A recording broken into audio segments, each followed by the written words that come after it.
Hey, what's going on, Rockstars? Welcome to the channel. Monday again, January 13th, 2025. And I wanted to do an update video, a little bit more information on the TikTok ban. So if you are not aware, the ultra popular 170 million user app TikTok is officially going to be banned 1 week from yesterday, the 19th.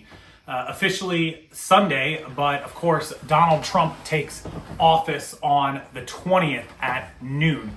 And so essentially the US government is concerned that TikTok, because it is owned by a Chinese company, ByteDance, is collecting American users' information, potentially tracking not just their usage, but any purchases they make, any private information that may go through the company, like if you use the TikTok shop, your credit card information. They are compiling statistics and usage and hours and search information, and basically just a whole lot of information that the US government and the US people would rather the Chinese company and potentially the Chinese government working with them not have.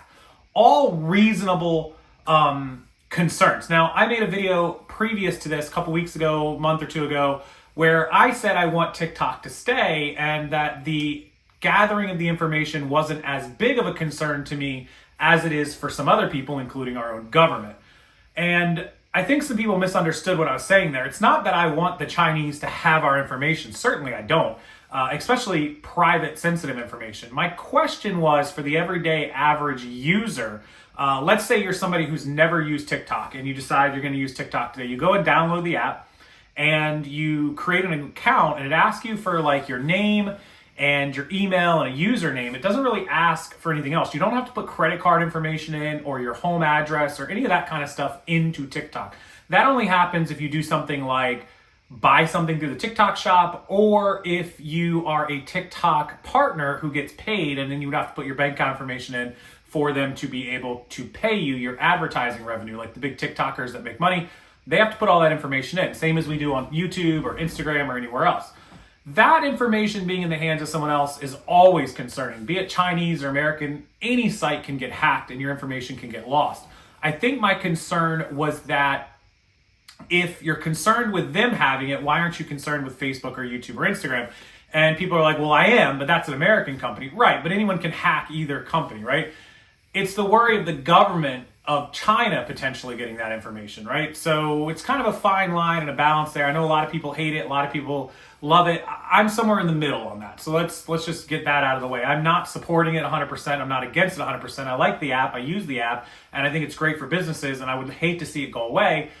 But in an ideal world, the American company buys it and the Chinese company isn't in control of it anymore. The Chinese government is shut out, and that's just not going to happen. It looks like they are not going to abide by the American rules by the 20th, or the 19th rather, which is in 6 days, and the app is going to get banned here in the United States. Here's what happens, and here's the possibilities of what could happen to bring it back. So of course, Donald Trump takes office the following day after the ban is official. He has 3 routes to bring it back, should he choose to bring it back. Now, originally Donald Trump was against the app and against China having control, and that's great.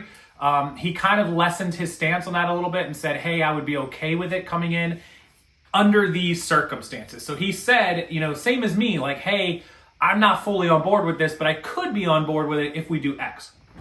So number one is that he convinces the government to redo the law. I don't see that happening. The Democrats and a lot of Republicans are against it. They're an older crowd, of course. Our senators and Congress people are much older generation. They are not the target audience of TikTok, and therefore there's unlikely they're going to reverse that decision. Number two is he could tell Apple and Android, where the app is hosted, to ignore the law. The problem is they face a potential $5,000 fine every day for every user that uses TikTok against the rules. So if you have 1 million users and it's $5,000 per day, well, you can start doing that math. It's billions of dollars a day in fines, and companies would be bankrupt in a matter of months.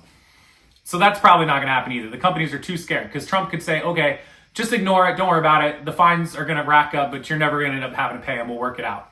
I don't think the companies are going to be willing to go that route. The third route is The third route is essentially Trump stepping in and saying, okay, let's have the Chinese company rework their paperwork and make it appear, get some shell companies, create a company in the United States, have them buy it, have that company buy that. And they've done enough due diligence and paperwork that they are far enough attached from the Chinese company and the government that satisfies the law and we're allowed to have back on. Now, he would get fought on that by the senators and Congress people because apparently, from what I've read, they would create a list of stipulations that if the Chinese government agreed to the law to give up control, they would have to do X, Y, and Z according to the U.S. stipulations. And China, again, is not going to abide by those stipulations. The CEO of TikTok has already said, forget it. Now, the fourth possibility, I know I said there's three, but there is a fourth possibility, and this one is probably the most far-fetched one. The Chinese company and the Chinese government actually agree to sell the company to somebody here in America. Full on, no shadiness, no shell companies, just here you go, Facebook, buy TikTok, or whoever, Google, or whatever, right? I can't see that happening. I just don't see the Chinese government selling the company. I don't see them trying to create shell companies to be shady on the third thing, because our government is going to try to get them to abide by a bunch of standards that they're not going to do. I don't see Trump getting Congress to reverse the law because, they just simply are an older generation. And I don't see the companies ignoring the ban and just going forward with updating and doing everything they can. That would be the most likely, in my opinion, that they would just flout the law, but I can't see them risking it. So in my opinion, TikTok is going to be banned on Sunday in 6 short days. What happens immediately? Will it disappear off of your screen? No. So one of two things will happen. One is that it will work as normal. You'll log in, everything will be fine, except over time it's going to start degrading and there will be no way for new users to download it from the App Store. It'll disappear and you won't be able to update it. So as things change, it'll slowly stop working. There'll be glitches, and eventually what they said would, potentially be in a couple of months to 6 months to a year, the app would be completely unusable. You'd open it and just glitch out. So that would be a slow over time.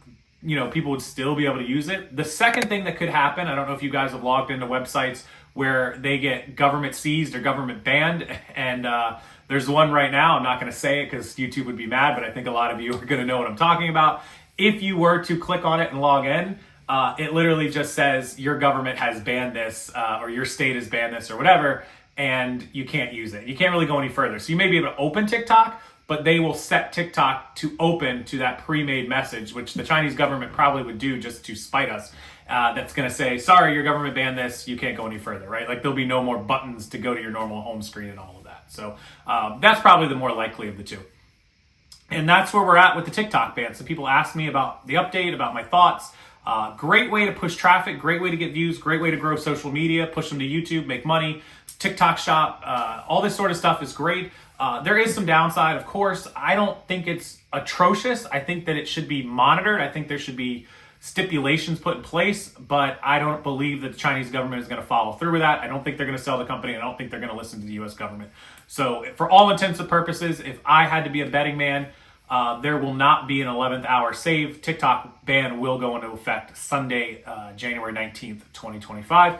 And what happens after that is anybody's guess. I wouldn't bet my money on what happens on the 20th when Trump takes office and moving forward. So tell me what you think. What do you think about TikTok as an app? What do you think about the Chinese government and the American government, the back and forth between this? What do you think is going to happen? What's your guess?